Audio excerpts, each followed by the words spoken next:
So now you see we have 4. 1, 2, 3, 4. And that's as far as we want to go for the headband.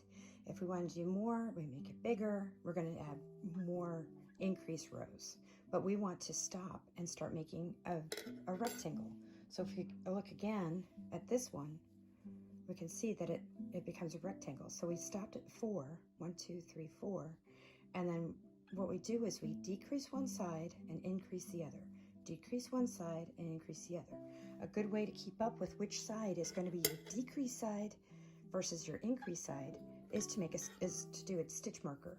Now, some of you will have stitch markers to use. I just use a piece of yarn.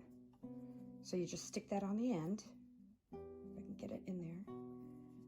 And you can let it sit there, but I like to knot it, or at least tie it off somehow so it doesn't come loose.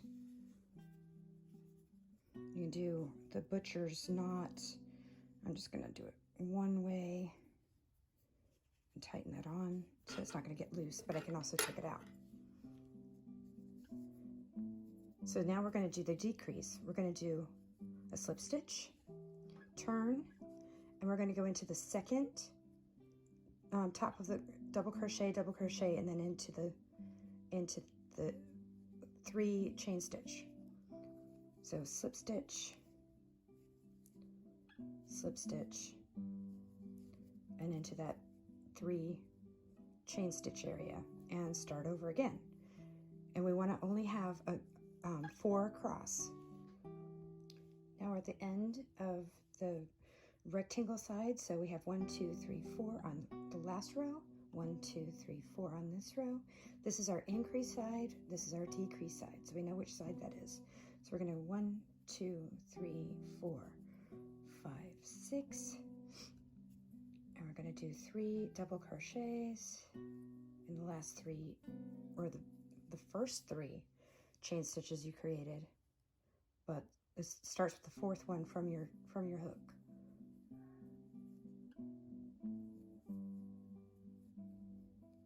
Turn your chain. So you're turning that whole cluster. Sorry about my neighbors. Let me pause this for a sec. Okay, I think they stopped yelling.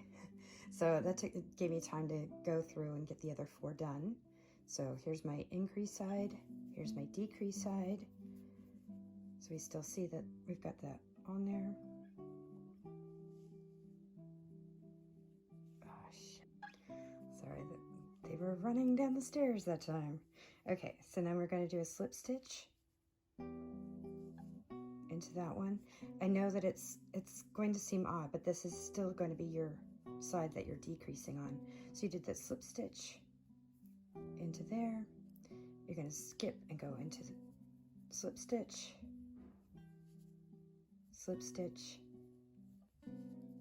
slip stitch into the 3 chain,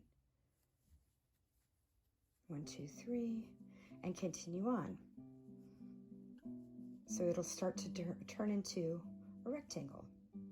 This goes up so fast. I mean, you do it so many times over and over and over, and you start to not really have to think about it too much. And yes, it seems easy to be doing it after all the stuff we've been learning, but you had to learn the stuff that we learned to be able to get to this very easy stitch. And let me get to that.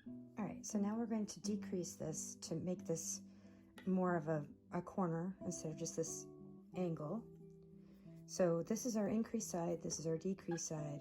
We're not going to be increasing anymore, obviously, because we want to start to decrease it. So we're just going to do a chain, and then we're going to slip stitch, just like we did on the decrease side.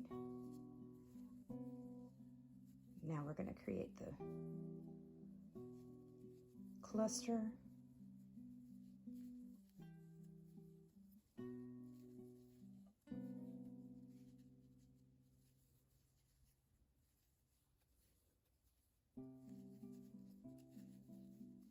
And obviously we only want to have 3 clusters at the end because we had 4, and we want to start decreasing those.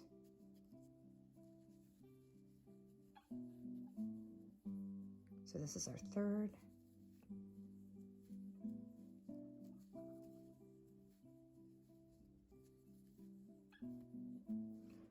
In our decrease, we're just going to decrease like we've been doing.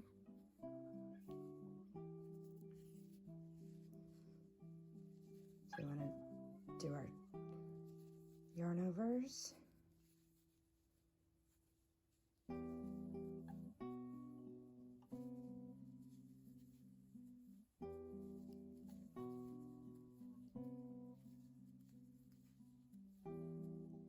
So we've got the 1, we do the 2 here, and you can already see that we've got pretty much the corner right here. So we're going to do a decrease right here. I'm going to slip stitch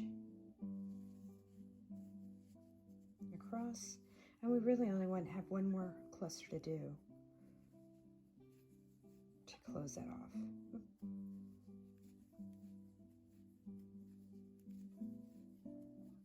Because we're just going to slip stitch right there. We can clip that, but I want to continue that on, but that ends the corner.